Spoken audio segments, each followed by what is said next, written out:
In the reign of King John, one man stands alone against the tyranny of an unjust king. Fleeing the authorities for the protection of the deep woods, he raises a band of expert bowmen and brings justice to the land once more, launching cunning ambushes on the corrupt knights and lords who dare to travel the trackways through the trees.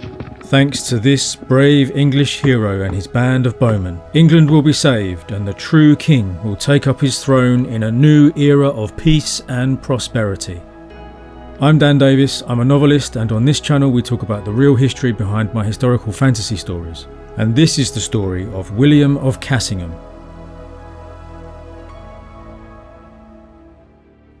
Our story opens in the year 1216, while King John is desperately battling both the uprising of his disloyal barons and the invasion of an enormous French army led by the dashing Prince Louis, beloved son of the powerful King Philip of France.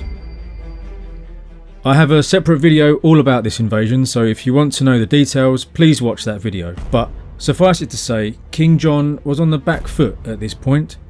He had an army of mercenaries and was doing okay for a while, until he lost most of the south and east of his kingdom, and the mercenaries decided they would go home to the Low Countries before things got any worse. King John, however, was far from beaten.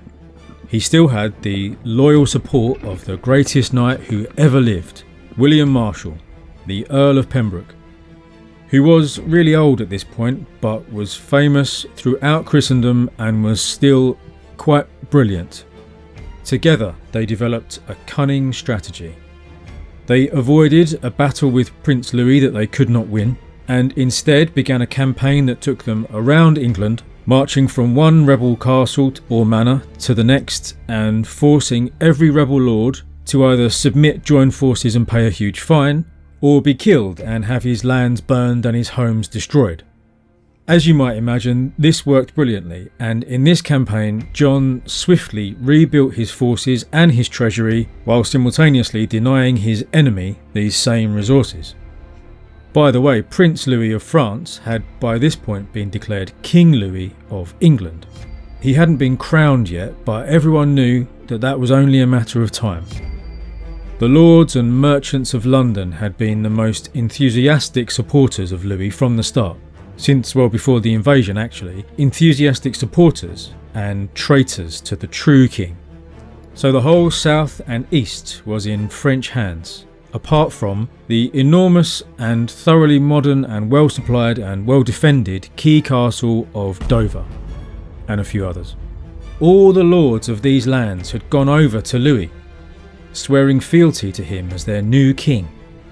The few lords who remained loyal to John had fled their homelands and left the peasants to the privations of the savage French knights and soldiers who robbed the country 3 ways from Sunday, spreading through the land like a plague. No man was brave enough to resist. There was none with the courage to stand against the tyranny and oppression of the invaders. None with the spirit enough to do what was right, no matter the cost. None but William of Cassingham. Now, this man shows up these days in social media and blog posts and articles suggesting that he was an inspiration for the Robin Hood legend. You see him either as part of a list of historical figures or, more rarely, in an article all of his own. I've had questions in my comment sections in previous videos asking about it, and personally I came across him when researching a book set in this period that happened to include Robin Hood motifs. So as we talk about his life and his actions in the war, see if you can see any echoes of the famous outlaw in Cassingham's life story. But before we talk about him, we need to talk about the place associated with him. The place he retreated to for his guerrilla war against the invaders. And it's not Sherwood Forest, it's the Weald. So what on earth is that? Well, this bit of England between London and the English Channel is about as civilised a land as you can find anywhere. The county of Kent is called the Garden of England because of its tamed and productive beauty. A land of gentle rolling hills, fertile fields and dense orchards. And so it was in the Middle Ages, except There was a huge area across the middle of Kent and Sussex and Surrey all the way to Hampshire, and this was a wild land of either sandstone ridges with thin sandy soils or wet valleys with heavy sodden clays unsuitable for ploughing. And so it remained heavily wooded for centuries after the land all around it was tamed. But the Weald was by no means unproductive. There were sheep and cattle grazed on the cleared slopes in the summer, and pigs rooted for acorns beneath the dense canopy in the fall. Deer were hunted, and wild boar too, and the trees themselves were the greatest resource. The timber and charcoal produced here poured north by the cartload to heat the homes, ovens and furnaces of London, even then a voracious consumer of goods produced from the lands all around. As you might imagine though, the Weald was sparsely populated, and it had been a refuge for the local people before this time too. When the Saxons came in the 5th century, the native Britons fled from the slaughter and retreated into the Weald, seeking protection amongst the trees of their homeland. So the Weald was a land of rolling hills, studded with sandstone outcrops and cut by streams to form steep-sided ravines. Here and there were small, irregular-shaped fields, patches of heathland and abundant woodlands. Amongst it all were scattered farmsteads, and crossing it were sunken lanes and twisting paths. The perfect landscape for an outlaw then, and in fact it was infamously that very thing for centuries, eventually being a favoured bolt hole for highwaymen preying on the traffic to and from London. And it was from this land that our hero hailed. Cassingham was a little hamlet near the village of Rolvenden. These days it's still a little hamlet called Kensham. So who was this heroic figure they called Willikin of the Weald, this William of Cassingham? Well, it's a bit of a tricky question to answer because there's not that much evidence to go on actually, but there's enough. Listen to this from the Chronicle of Roger of Wendover. It's about when Prince Louis, the would-be King of England, was conquering the southern part of the country. Quote, Louis about this time left the city of London with a large body of knights, and invaded the county of Kent, and as no one opposed him, he soon subdued it, with the exception of Dover Castle. Marching onward, he by force gained possession of Sussex, with all the towns and fortresses. But here, a young man named William, refusing to make his fealty to Louis, collected a company of 1,000 bowmen, and taking to the woods and forests with which that part of the country abounded, he continued to harass the French during the whole war, and slew many thousands of them. End quote. That seems quite amazing, doesn't it? 1,000 bowmen was an enormous force at this time. A small army, really. I mean, without knights it didn't count, but the sheer numbers are incredible. And what about slaying thousands of Frenchmen during the war? Can that be right? Well, maybe there's been a bit of exaggeration, and that's one translation of the Latin. There's other ways of saying it in English, but still, at first glance, we might be sceptical. But in fact, it's corroborated by the biography The Life of William the Marshal, written soon after his death by an anonymous bloke called John, probably a Frenchman, commissioned to write it by the Marshal's sons and friends. It's a remarkable work. Though the author was French, he wrote it based on extensive notes and correspondences and other documentation given to him by the sons of the Marshal, as well as probably narrative accounts provided by people who were there. There's not really anything else like this from this time. All the chronicles and annals are by monks and written in Latin, and they're all about bishops and kings. And I've only read it in English translation, not in medieval French, but it's got this quite gossipy tone in places. It's really good, although it does go on a bit. This is its introduction of Cassingham, and it's talking about the same time that Roger of Wendover was talking about.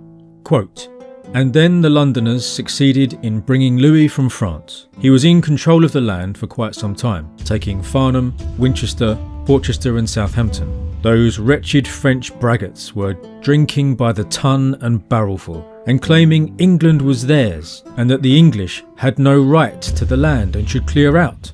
The French were going to have it as their own from now on, but their bragging did them little good. Later, I saw 100 of them eaten by dogs, killed by the English between Winchester and Romsey.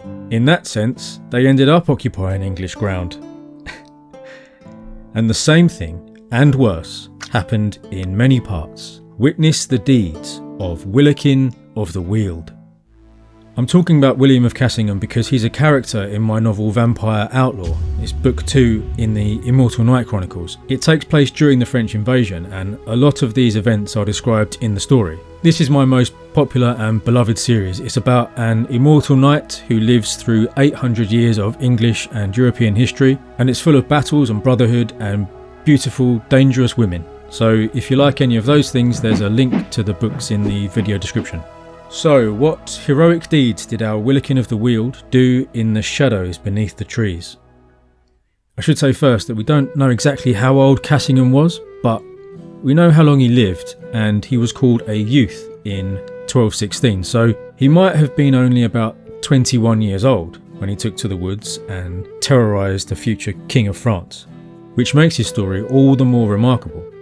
Alright, so let's imagine being in his position. You're a young man, perhaps a relatively wealthy commoner or an impoverished member of the gentry from a tiny hamlet in Kent. Maybe you have some military experience fighting for King John in his many failed campaigns across the Channel. And while you're a loyal supporter of the king, many of the lords of the land have risen in rebellion. And worse, you know that the French are coming. All will be well though, because the king and the greatest knight who has ever lived, William Marshal, have brought their army to the south, to your lands, to throw the enemy back into the sea. Only when the French land their army, King John and the Marshal decide not to contest the landing. They don't trust their mercenaries to stand, and so they abandon Kent and the whole south and flee for the west and later the Midlands. All the lords from the counties of the south flock immediately to Louis to pay homage and swear to support him as their new king, the new King of England. Louis immediately starts besieging and taking the castles all around as he marches towards London. All those who resist him, all those who refuse to surrender their castle or manor at once, all John loyalists are hanged. Your house, your farm, is just 30 miles from Dover, where thousands upon thousands of French soldiers have come ashore, hundreds of knights and their horses, and each knight with his retinue of pages, squires, men-at-arms and servants, and thousands of soldiers and crossbowmen who have come to plunder this alien land that is your home and your birthright. So what are your choices? Do you do what so many others have done and run for it? Flee for the north or the west and hope that someone you know will take you in? Or some church will give you hospitality? Or do you do what the rest have done and accept your fate, giving your oath to the invaders that you will now serve your new king? After all, your older neighbour argues, one king is as good as another, and our Plantagenet King John is hardly more English than Prince Louis, so what does it matter? And Prince Louis will surely bring peace once John is defeated. After all, France has become powerful under the prince's father, and these new rulers will bring prosperity to England. God will understand, for he wishes all Christians to live in peace, and all we need to do is change our allegiance. So what do you do? The way you see it, you have two choices: submit or flee. There is nothing else you can do. After all, you're nobody. Technically, you're a gentleman, perhaps, but you don't even have the income to be a proper armoured man-at-arms, riding to war on a destrier with a lance and a retinue of followers. You have nothing but a few servants, and not even the Marshal himself with 5,000 professional soldiers was brave enough to face the French. So there's nothing the likes of you can do in the face of such overwhelming power. William of Cassingham was faced with this exact choice, to flee or submit. And as we know, he chose neither. This is extraordinary. He chose instead to raise a force of bowmen and take the fight to the French. So how did he do that? Well, we don't know. This reminds me of something I spoke about in the Francis Drake series, that this young man simply must have had immense personal charisma to inspire so many men to follow him. We don't actually know what his skills were or what military feats he had already achieved in his young life, if any, but somehow he convinced hundreds of men to follow him. If we believe the sources, it was 1,000, and maybe it was, which makes it all the more incredible. Many great lords of the realm at this time weren't able to raise 1,000 men or anything like it. Armies were quite small at this time, by the way. Of course, Cassingham didn't raise these bowmen like a lord would. They didn't owe him service and he didn't have to pay them. They were volunteers. So who were these bowmen who joined him? Well, they were local men, local farmers and herders, young and old. They were armed with bows because that's what they had. They too might have included veterans of previous campaigns, which would help to explain their extraordinary effectiveness in the battles to come. But it's important to say, I think, that this war predates the era of the famous English archer, the massed ranks of the English battlefield longbowmen. The Battle of Crécy isn't for another 130 years after this. That's not to say there was no military archery at this time, of course there was, but they weren't the famous terror they would become. In fact, their ascendancy towards that wouldn't even start really until the campaigns of Edward I, John's grandson. But these being local men, they would have had the advantage of knowing the land, and the enemy would have been at a disadvantage there. There were many trackways through the Weald, leading between the towns and villages, and there were opportunities for these local men, organised under William of Cassingham, to ambush small French detachments and foraging parties. Now, we all know how guerrilla warfare is waged these days, and so we can well imagine how this went. And if you can't imagine it, you can just read Vampire Outlaw. While William and his men fought on alone, Louis kept conquering. But Cassingham never gave up and never wavered.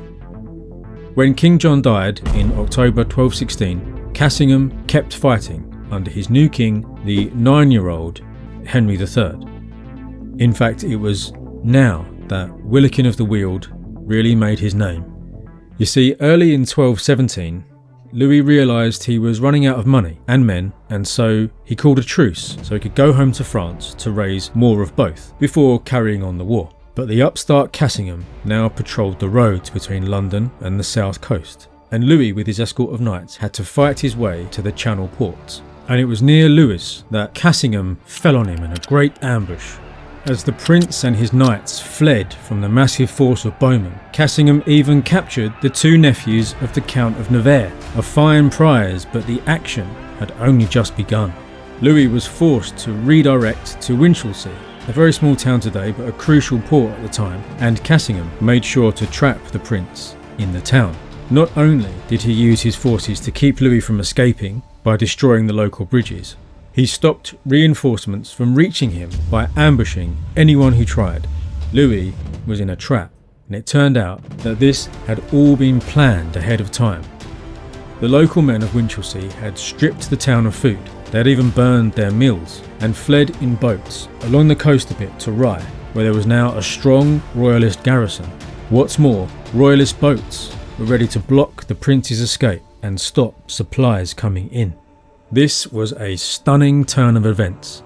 Cassingham might have been in communication with William Marshal in the north in order to pull this off, or perhaps he had coordinated with the local lords like Hubert de Burgh, still holding out at Dover. If not, well, I don't know which case would be the more remarkable. Complex coordination and planning like this was difficult back then, but Cassingham had baited this trap perfectly, and now Louis was right in it. William's bowmen weren't strong enough to launch an assault on the prince's knights and men-at-arms in Winchelsea. Something like that was just not possible, but they were strong enough to block reinforcements from London, and they hoped to starve the prince out. A powerful force did come in the end, but it had to go all the way around the outside, through the civilised coastal parts of Kent, through Canterbury to Romney. But even so, Louis only escaped because a rescue fleet came from France and scattered the local English ships.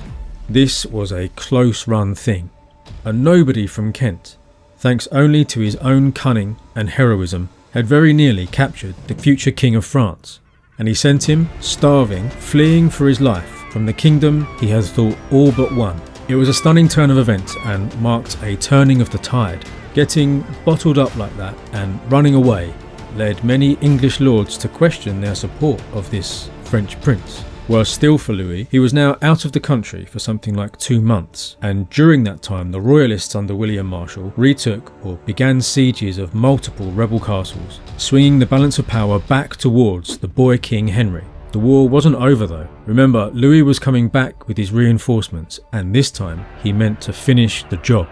He was bringing enough forces to finally crack the nut that was Dover Castle, and then he was going to win back all he had lost and take the throne once and for all, and there was no one who was going to stop him. But William of Cassingham did. Just as the French fleet came sailing up towards Dover, Cassingham and his men burst from the trees and led an all-out assault on the siege works around the castle. They killed the French soldiers and burned the siege engines and destroyed the siege works. Just off the coast, Prince Louis saw the flames leaping up, and he watched the column of smoke ascending into the clear spring sky, along with his dreams of a kingdom to call his own. This raid is in my book, by the way. It's pretty awesome. Afraid of landing in the face of such a force, Louis took his fleet up the coast to Sandwich. Enraged and frustrated, Louis burned the town of Sandwich to the ground. Hardly the actions of the benevolent new king he was trying to be. He was behaving like a conqueror, like a tyrant, and this caused more Englishmen to turn away from him. The next day, he marched to Dover. By now, Cassingham's guerrilla bands had melted back into the forest, and all Louis could do was survey the charred stumps of his once glorious engines. I believe that this was the moment that Louis's spirit was broken. This was the moment that the war was won. Because instead of finishing his conquest, Louis meekly concluded a truce with Hubert de Burgh, master of Dover Castle, and trudged off to London. And when William the Marshal heard of this great victory, he at once decided to capitalise on it, and he gathered all his forces and attacked the rebels at Lincoln, winning a great victory. Soon after, they sailed down to Kent and won the final victory at the Battle of Sandwich. Louis, crushed and without a hope, sued for peace, and the Marshal kicked him out along with all the French forces who left in disgrace.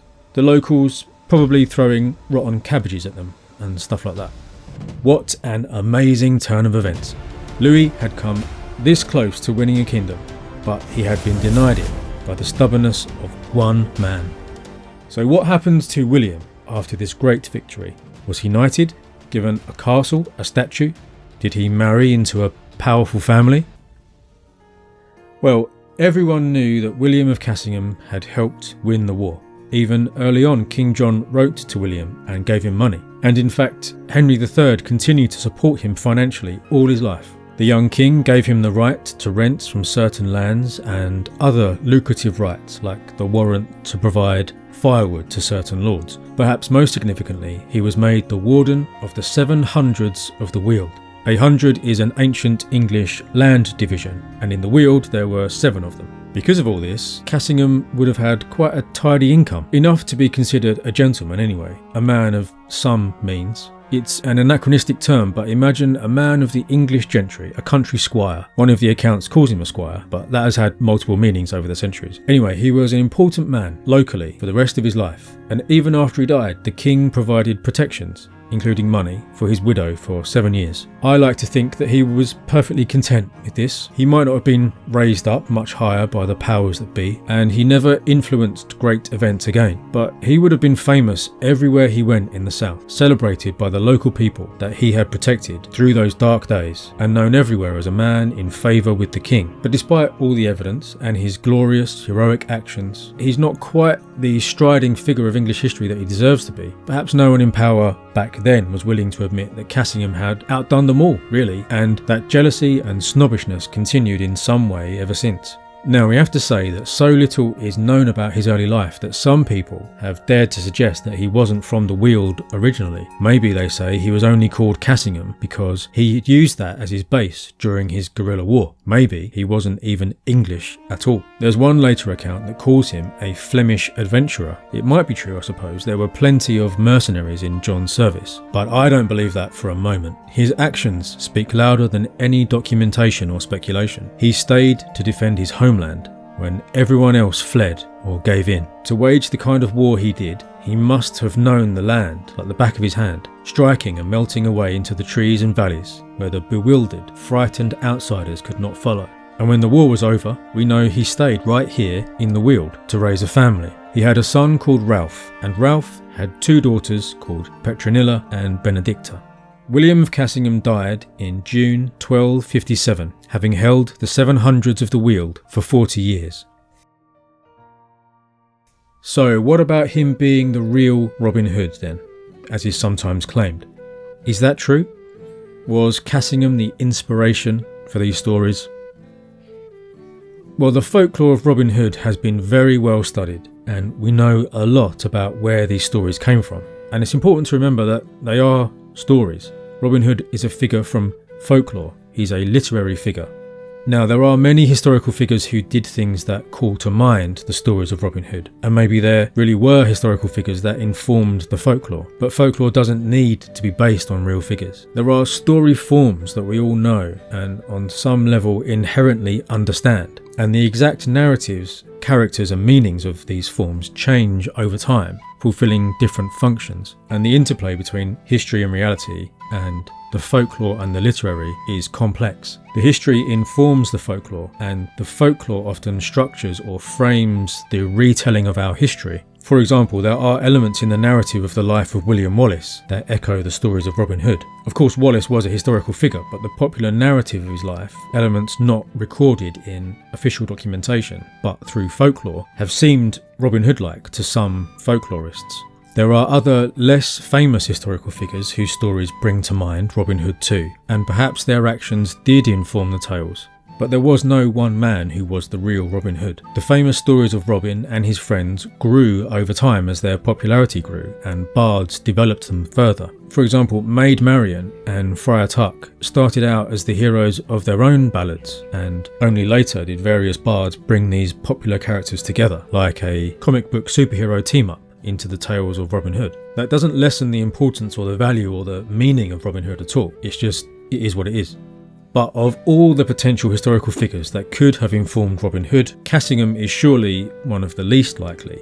For one thing, he wasn't hiding out in Sherwood Forest, and he had no relationship to Barnsdale or that area at all. And he wasn't called Robin or anything like it, and he wasn't called Hood either.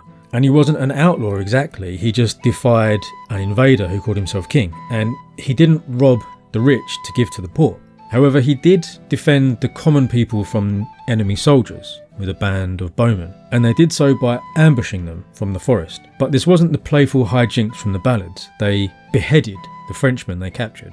And as for this being the Robin Hood time period, actually the link between Robin and the reign of King John doesn't appear until the 16th century, and it only became fixed and sort of standardised in recent years. Earlier versions of the ballads call the king Edward, one of the 3, but these kinds of stories aren't even necessarily set in any specific time, and it's not especially relevant to the stories. So, if you ever see this come up in blogs or social media posts, the answer is no. William of Cassingham was not the real Robin Hood, but he was a real man, a real hero of English history. He was a young man who, when his people were threatened by enemies, instead of fleeing or bending the knee, took up arms. He inspired hundreds of others to follow him, and together with William as their leader, this little band of merry men, well, brutal killers actually, defeated the might of France, and so saved all England from invasion. And that is a story worth telling, and a legend worth remembering. Thank you to my patrons who helped to make these videos look so nice. If you want to join us on Patreon, the link is in the description. And if you like this video, check out the playlists for more content like this, and please subscribe so you don't miss new videos on history and prehistory. Thank you for watching.